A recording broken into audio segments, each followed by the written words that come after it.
الحمد لله الذي أنزل على عبده الكتاب ولم يجعل له عوجا قيما لينذر بأسا شديدا من لدنه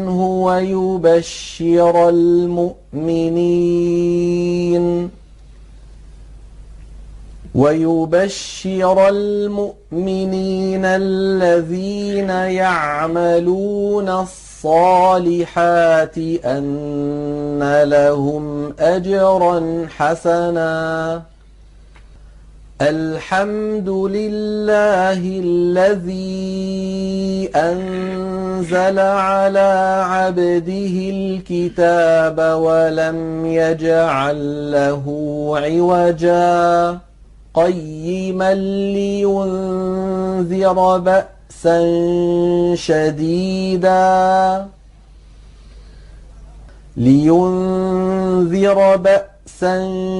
شديدا من لدنه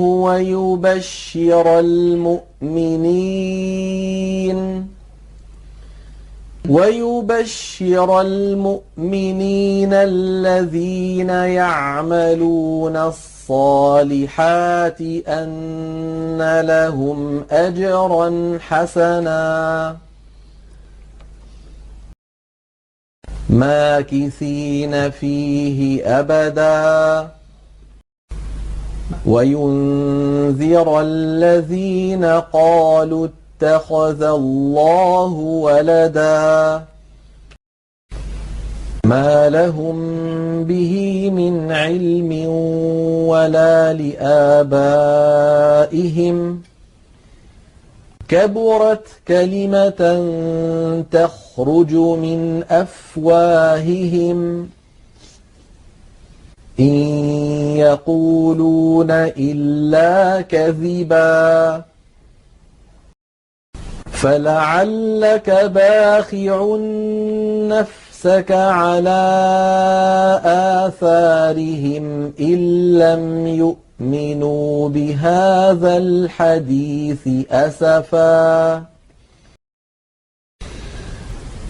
إنا جعلنا ما على الأرض زينة لها لنبلوهم أيهم أحسن عملا وإنا لجاعلون ما عليها صعيدا جرزا أم حسبت أن أصحاب الكهف والرقيم كانوا من آياتنا عجبا إذ أوى الفتية إلى الكهف فقالوا ربنا آتنا من لدنك رحمة وهيئ لنا من أمرنا رشدا فضربنا على آذانهم في الكهف سنين عددا ثم بعثناهم لنعلم أي الحزبين أحصى لما لبثوا أمدا نحن نقص عليك نبأهم بالحق إنهم فتية آمنوا بربهم وزدناهم هدى وربطنا على قلوبهم إذ قاموا فقالوا ربنا رب السماوات والأرض ربنا رب رب السماوات والأرض لن ندعو من دونه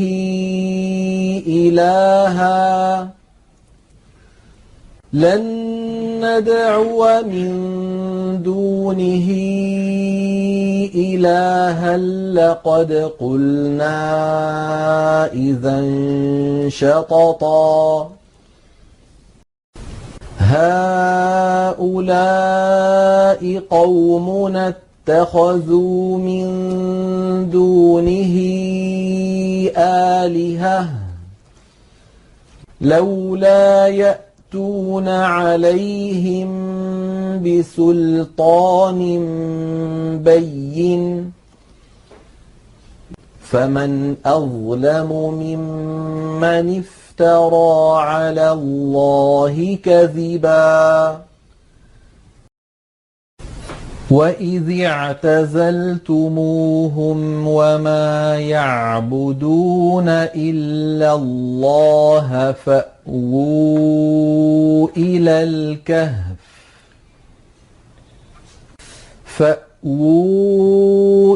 الكهف ينشر لكم ربكم من رحمته ويهيئ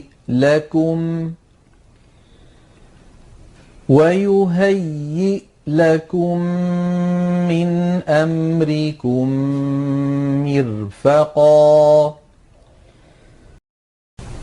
وترى الشمس إذا طلعت تزاور عن كهفهم ذات اليمين وإذا غربت تقرضهم ذات الشمال وهم في فجوة منه ذلك من آيات الله من يهد الله فهو المهتد ومن يضلل فلن تجد له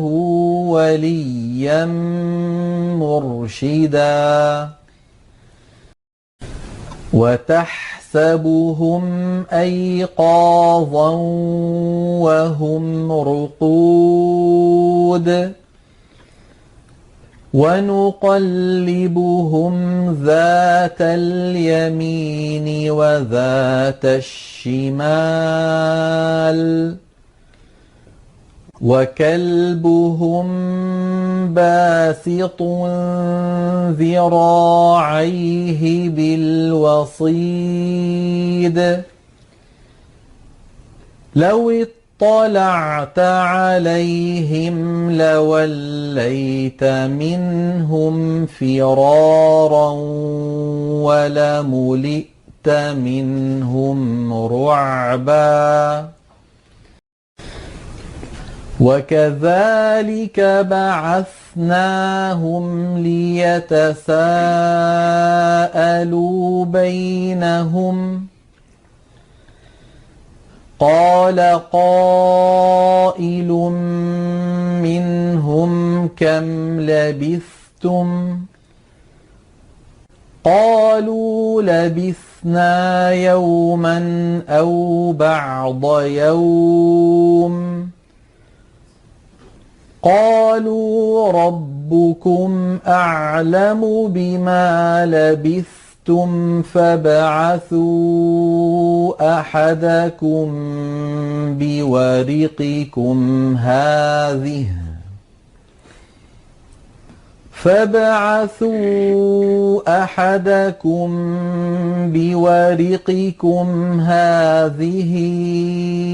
إلى المدينة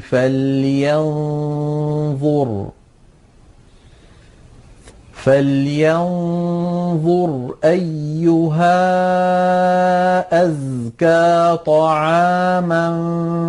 فليأتكم برزق منه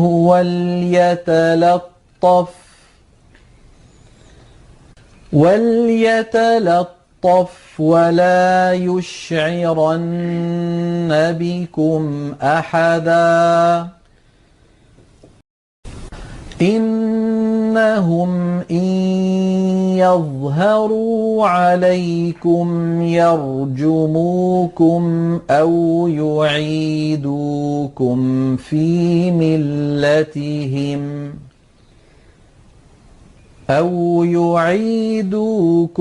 فِي مِلَّتِهِمْ وَلَن تُفْلِحُوا إِذًا أَبَدًا وَكَذَلِكَ أَعْثَرْنَا عَلَيْهِمْ لِيَعْلَمُوا أَنَّ وَعْدَ اللَّهِ حَقٌّ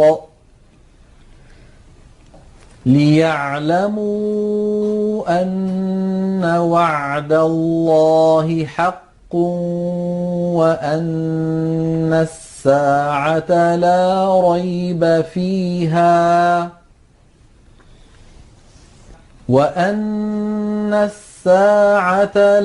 رَيْبَ فِيهَا إِذْ يَتَنَازَعُونَ بَيْنَهُمْ أَمْرَهُمْ فَقَالُوا ابْنُوا عَلَيْهِم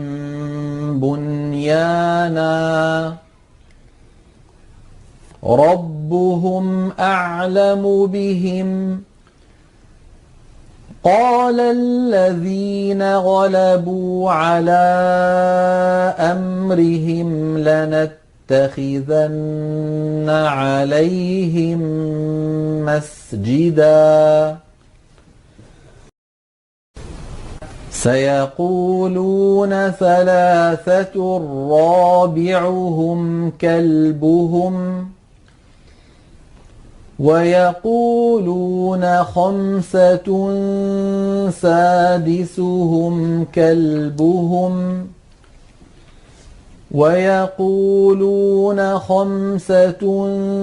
سَادِسُهُمْ كَلْبُهُمْ رَجْمًا بِالْغَيْبِ وَيَقُولُونَ سَبْعَةٌ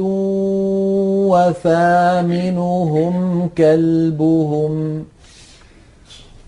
قُل رَّبِّي أَعْلَمُ بِعِدَّتِهِم مَّا يَعْلَمُهُمْ إِلَّا قَلِيلٌ فَلَا تُمَارِ فِيهِمْ إِلَّا مِرَاءً ظَاهِرًا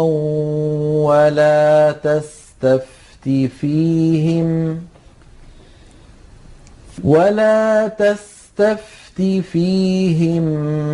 مِّنْهُمْ أَحَدًا وَلَا تَقُولَنَّ لِشَيْءٍ إِنِّي فَاعِلٌ ذَٰلِكَ غَدًا إِلَّا أَن يَشَاءَ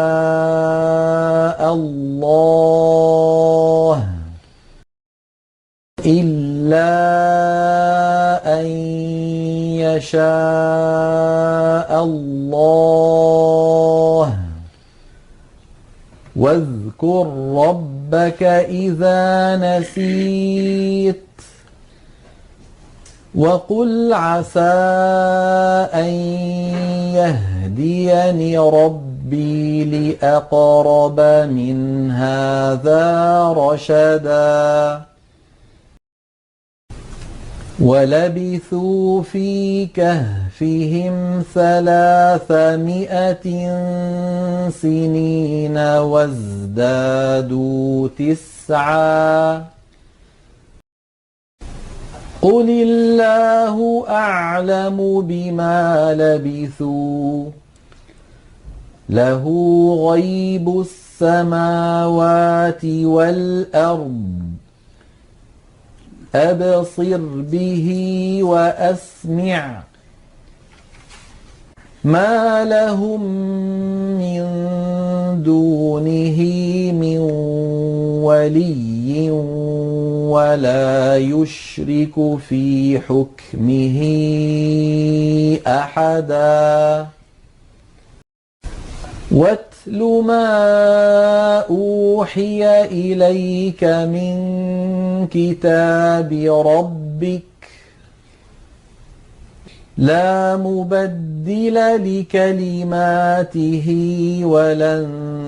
تجد من دونه ملتحدا واصبر نفسك مع الذين يدعون ربهم بالغداة والعشي يريدون وجهه ولا تعد عيناك عنهم تريد زينة الحياة الدنيا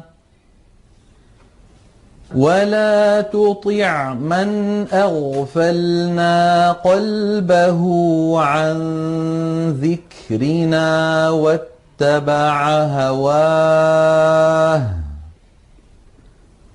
واتبع هواه وكان أمره فرطا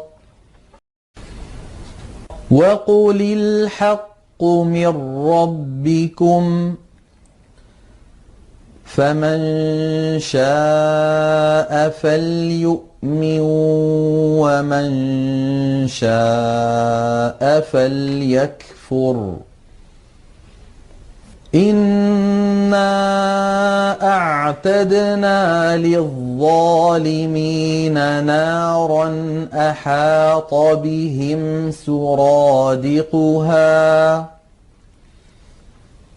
وإن يستغيثوا يغاثوا بماء كالمهل يشوي الوجوه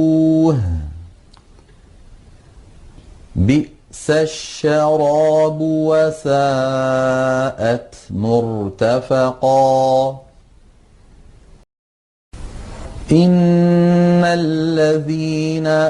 آمنوا وعملوا الصالحات إنا لا نضيع أجر من أحسن عملا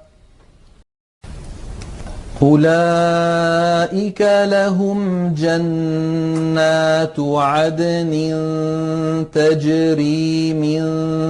تحتهم الأنهار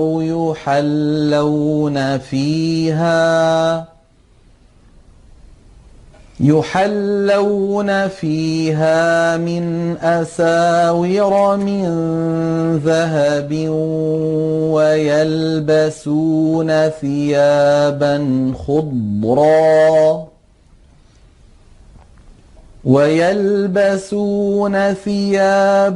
خضرا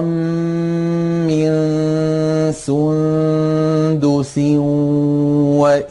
واستبرق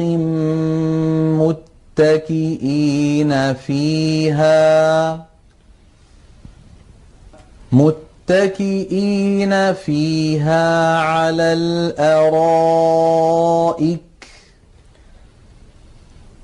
نعم الثواب وحسنت مرتفقا واضرب لهم مثلا الرجلين جعلنا لأحدهما جنتين من أعناب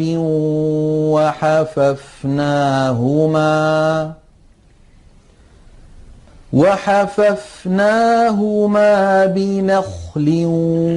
وجعلنا بينهما زرعا كلتا الجنتين آتت أكلها ولم تظلم منه شيئا وفجرنا خلالهما نهرا وكان له ثمر فقال لصاحبه وهو يحاوره أنا أكثر منك مالا وأعز نفرا ودخل جنته وهو ظالم لنفسه قال ما أظن أن تبيد هذه أبدا وما أظن الساعة قائمة ولئن رددت إلى ربي لأجدن خيرا منها منقلبا قال له صاحبه وهو يحاوره أكفرت بالذي خلقك من تراب أكفرت بالذي خلقك من تراب ثم من نطفة ثم سواك رجلا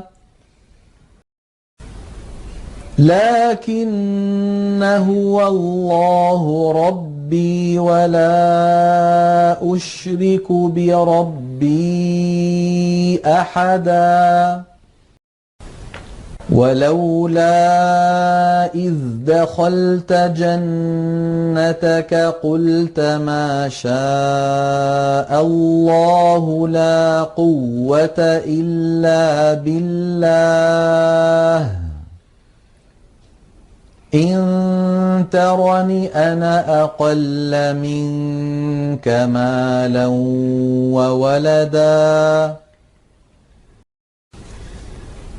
فعسى ربي أن يؤتيني خيرا من جنتك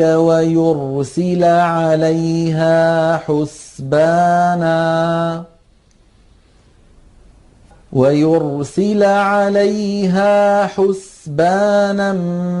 من السماء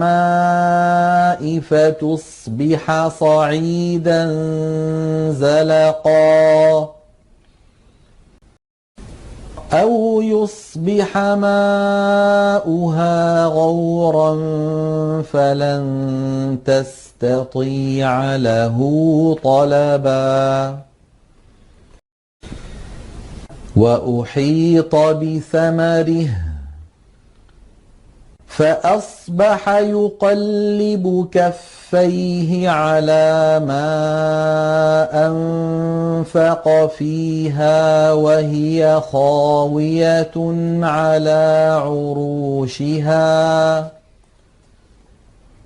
وهي خاوية على عروشها ويقول يا ليتني لم أشرك بربي أحدا ولم تكن له فئة ينصرونه من دون الله وما كان منتصرا هنالك الولاية لله الحق هو خير ثوابا وخير عقبا واضرب لهم مثل الحياة الدنيا كماء إن أنزلناه من السماء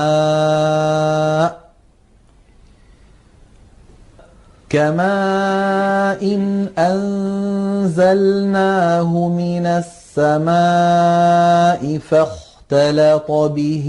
نبات الأرض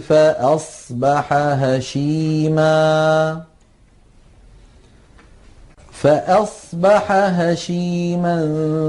تذروه الرياح وكان الله على كل شيء مقتدرا. المال والبنون زينة الحياة الدنيا والباقيات الصالحات خير عند ربك ثوابا وخير أملا. ويوم نسير الجبال وترى الأرض بارزة وحشرناهم فلم نغادر منهم أحدا وعرضوا على ربك صفا لقد جئتمونا كما خلقناكم أول مرة بل زعمتم أن لن نجعل لكم موعدا. ووضع الكتاب فترى المجرمين مشفقين مما فيه ويقولون يا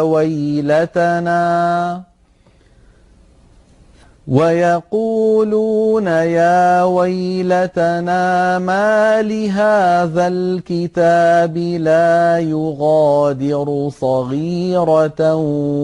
ولا كبيرة إلا أحصاها ووجدوا ما عملوا حاضرا ولا يظلم ربك أحدا. وإذ قلنا للملائكة اسجدوا لآدم فسجدوا إلا إبليس كان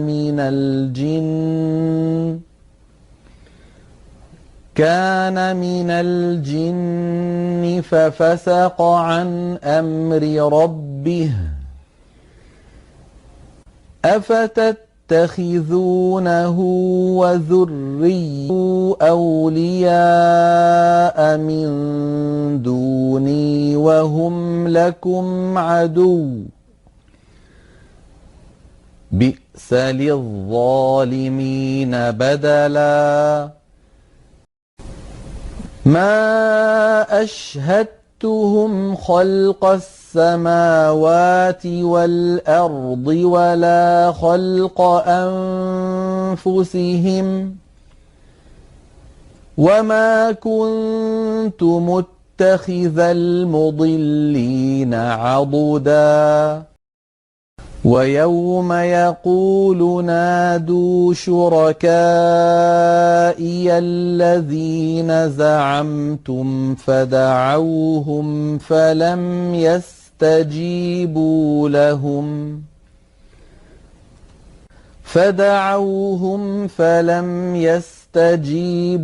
لهم وجعلنا بينهم موبقا. ورأى المجرمون النار فظنوا أنهم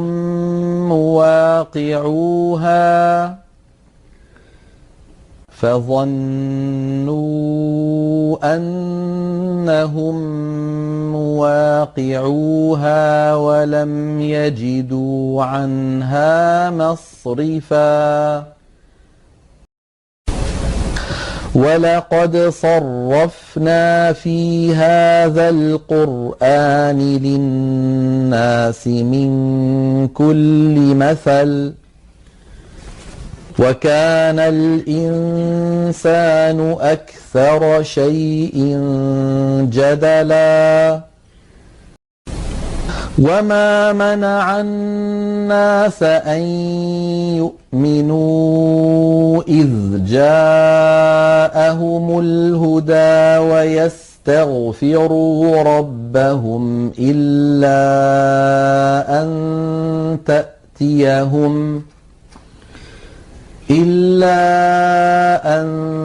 تأتيهم سنة الأولين أو يأتيهم العذاب قبلا وما نرسل المرسلين إلا مبشرين ومنذرين ويجادل الذين كفروا بالباطل ليدحضوا به الحق واتخذوا آياتي وما أنذروا هزوا ومن أظلم ممن ذكر بآيات ربه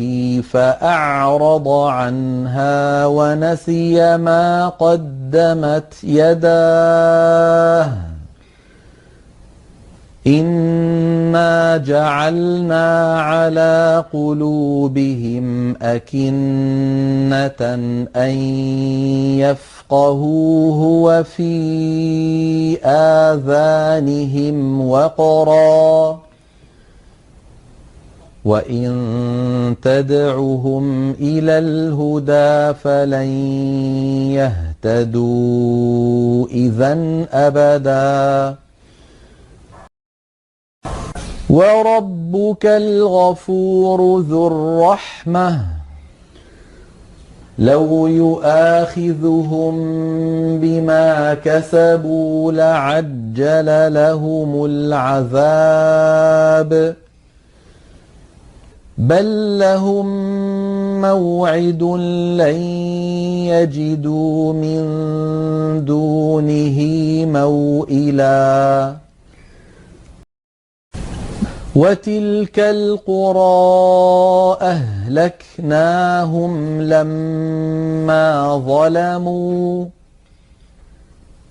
أهلكناهم لما ظلموا وجعلنا لمهلكهم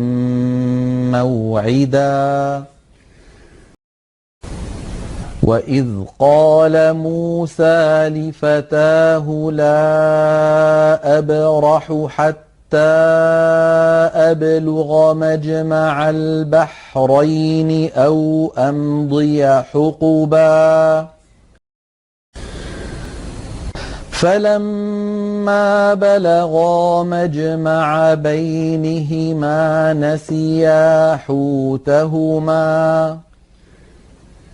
نسيا حوتهما فاتخذ سبيله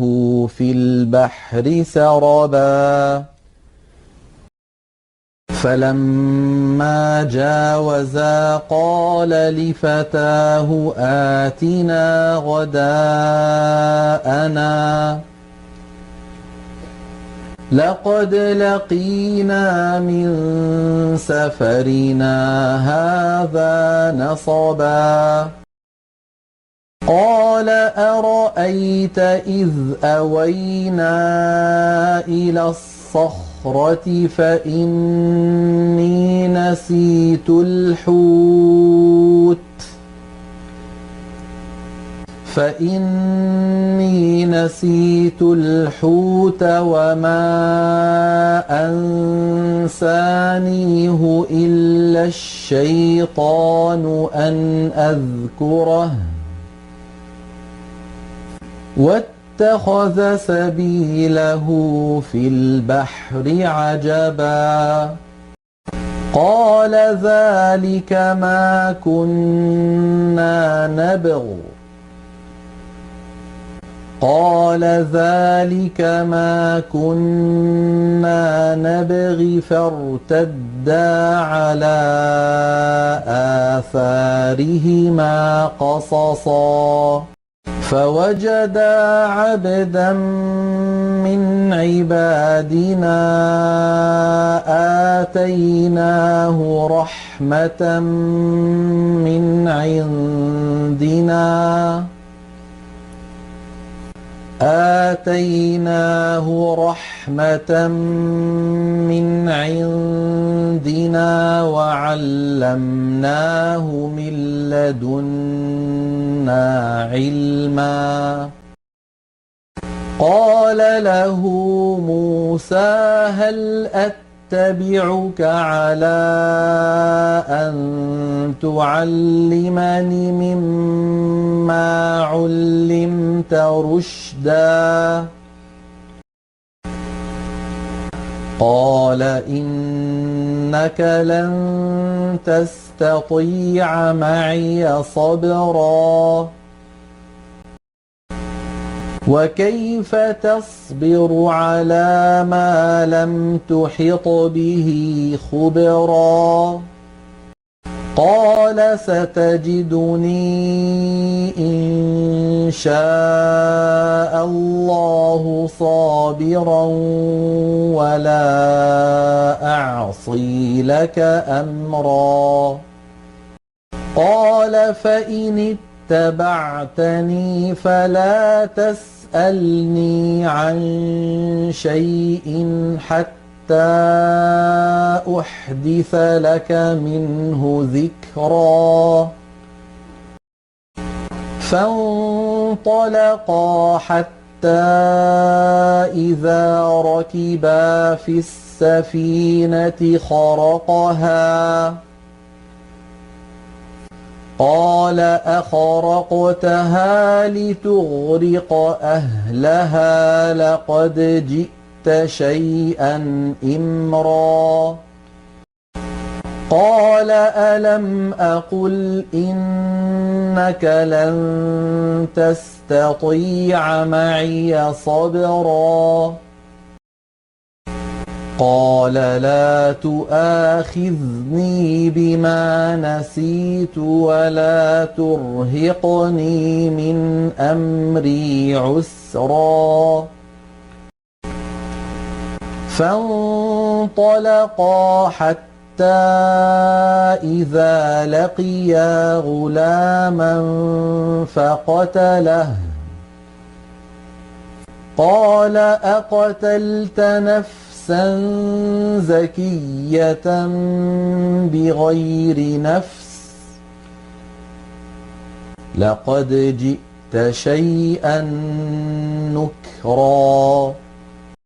قال ألم أقل لك إنك لن تستطيع معي صبرا قال إن سألتك عن شيء بعدها فلا تصاحبني قد بلغت من لدني عذرا فانطلقا حتى إذا أتيا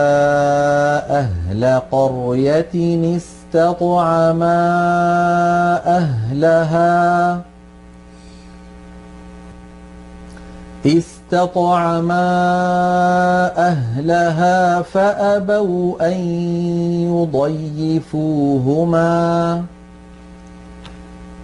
فأبوا أن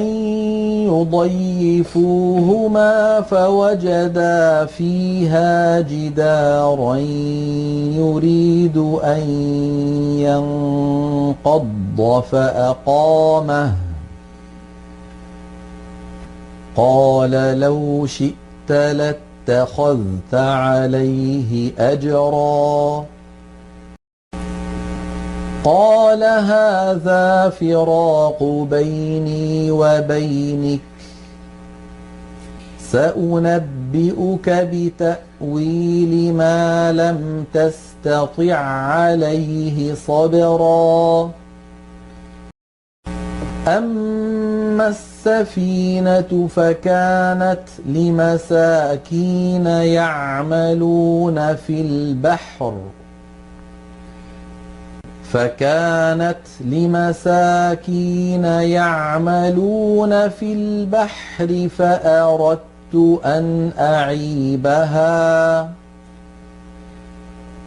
فأردت أن أعيبها وكان وراءهم ملك يأخذ كل سفينة غصبا وأما الغلام فكان أبواه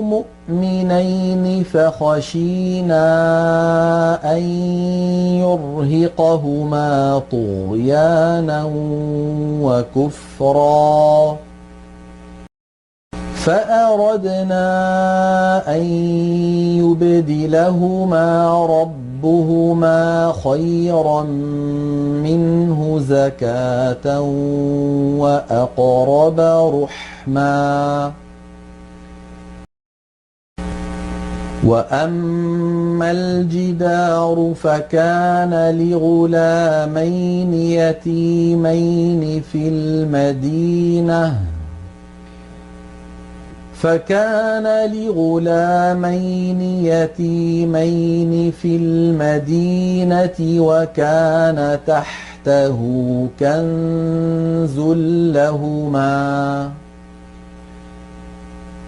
وكان تحته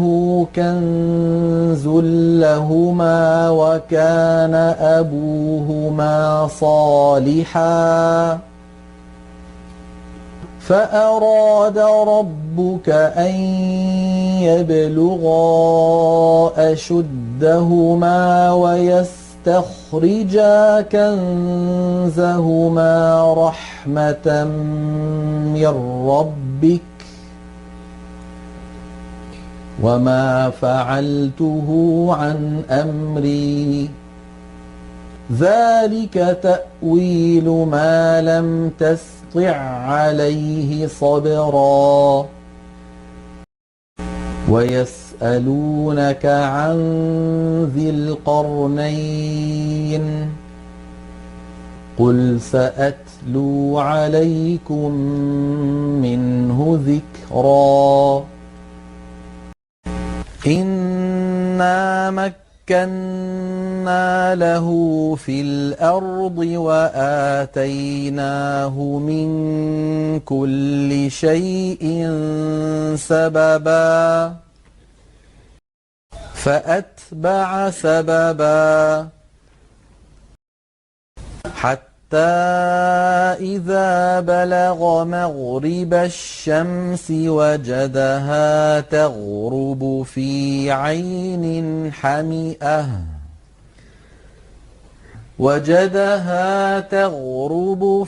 عين حمئة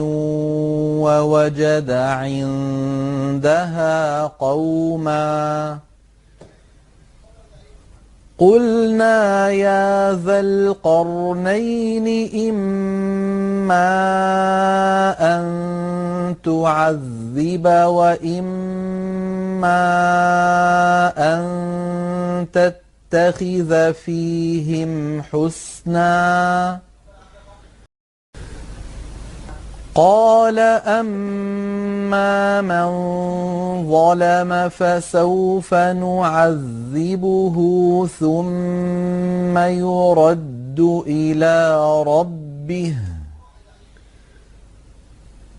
ثم يرد إلى ربه فيعذبه عذابا نكرا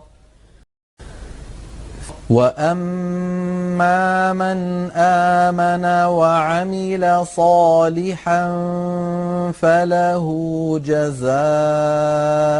الحسنى وسنقول له من أمرنا يسرا ثم أتبع سببا حتى إذا بلغ مطلع الشمس وجدها تطلع على قوم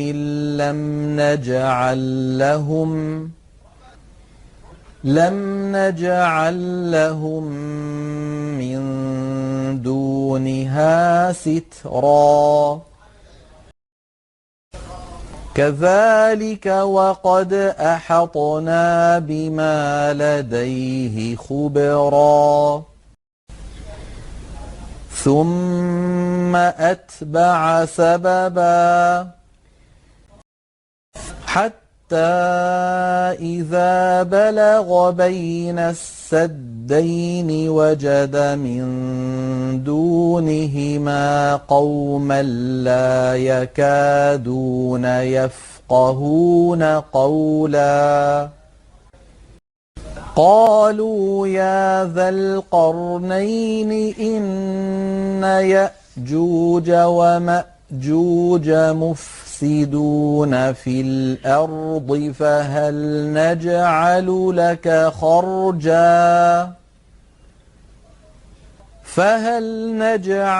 لك خرجا على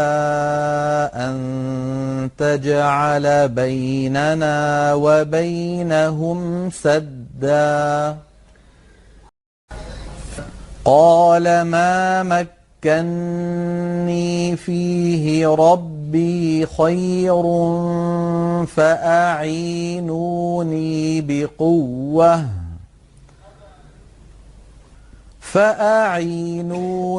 بقوة أجعل بينكم وبينهم ردما آتوني زبر الحديد حتى إذا ساوى بين الصدفين قال انفخوا حتى إذا جعله نارا قال آتوني أفرغ عليه قطرا فما استطاعوا أن يظهروه وما استطاعوا له نقبا قال هذا رحمة من ربي فإذا جاء وعد ربي جعله دكا وكان وعد ربي حقا وتركنا بعضهم يومئذ يموج في بعض ونفخ في الصور فجمعناهم جمعا وعرضنا جهنم يومئذ للكافرين عرضا الذين كانت أعينهم في غطاء عن ذكري وكانوا لا يستطيعون سمعا أفحسب الذين كفروا أن يتخذوا عبادي من دوني أولياء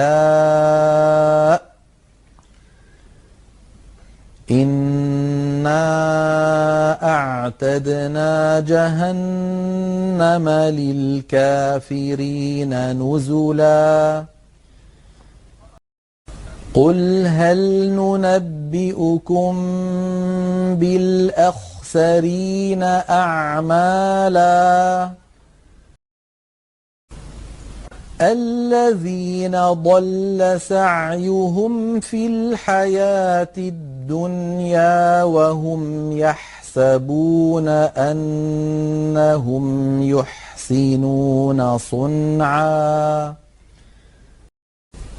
أولئك الذين كفروا بآيات ربهم ولقائه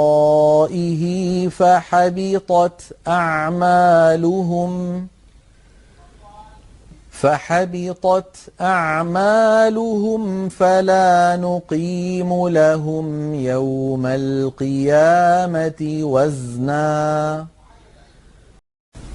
ذلك جزاؤهم جهنم بما كفروا واتخذوا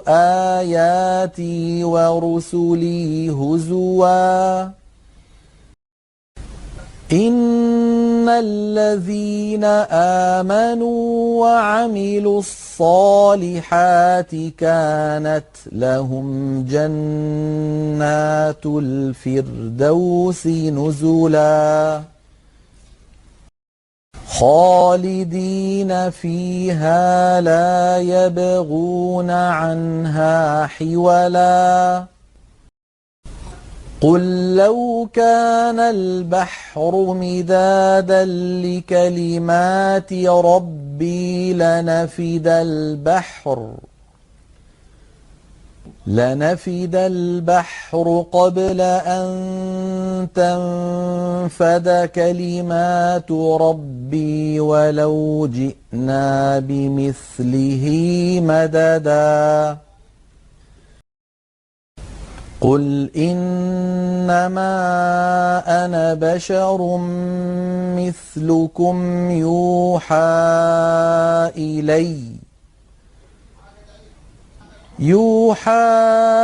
إلي أنما إلهكم إله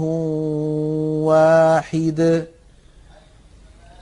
فمن كان يرجو لقاء ربه فليعمل عملا